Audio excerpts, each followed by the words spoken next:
हेडलाईन्सचे प्रायोजक आहे NBC bearings, लांब पळण्यासाठी। मोदींकडून जुमल्याचं नामकरण गॅरंटी, पैसे खा भाजपात या ही मोदी गॅरंटी। उद्धव ठाकरेंची पंतप्रधान मोदींवर टीका।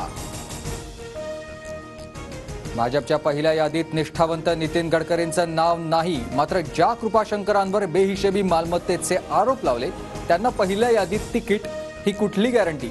ठाकरेंचा भाजपला सवाल। अब की बार 400 पार नव्हे तर अब की बार भाजपचा तडीपार। कसे 400 पार होतात ते पाहतोच उद्धव ठाकरेंचा भाजपवर घणाघात।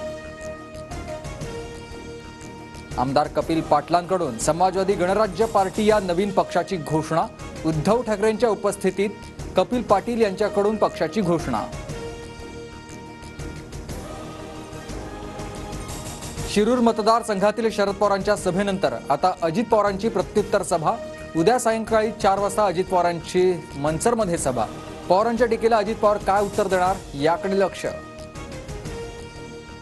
वंचित सोबत आल्यास 4 ते 5 जागा देणं शक्य। अनौपचारिक गप्पांमध्ये शरद पवारांचं मोठं वक्तव्य। तर रासप सोबत आल्यास माढ्याची जागा देण्यास तयार, पवारांकडून स्पष्ट। वंचित मवियाचा घटक आहे का याबाबत आम्हीच संभ्रमात, प्रकाश आंबेडकरांचं वक्तव्य। तर 6 तारखेच्या बैठकीसाठी पवारांकडून निमंत्रण, आंबेडकरांची माहिती। जयंत पाटील आणि जितेंद्र आव्हाडांनी घेतली उद्धव ठाकरेंची भेट।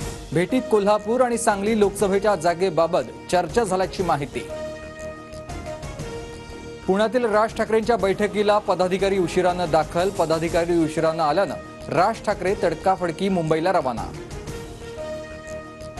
महायुतीत राष्ट्रवादीकडून लोकसभेच्या 10 जागांवर दावा। मंत्री छगन भुजबळ यांची माहिती। शिंदेगडाचे खासदार हेमंत पाटील आणि फडणवीसांमध्ये भेट।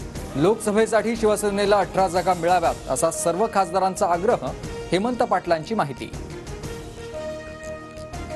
नारायण राणे तातडीनं दिल्लीत दौऱ्यावर। लोकसभा उमेदवारांची पहिली यादी जाहीर केल्यानंतर दिल्लीत महत्त्वाची बैठक। राणे उद्या अयोध्येलाही जाणार।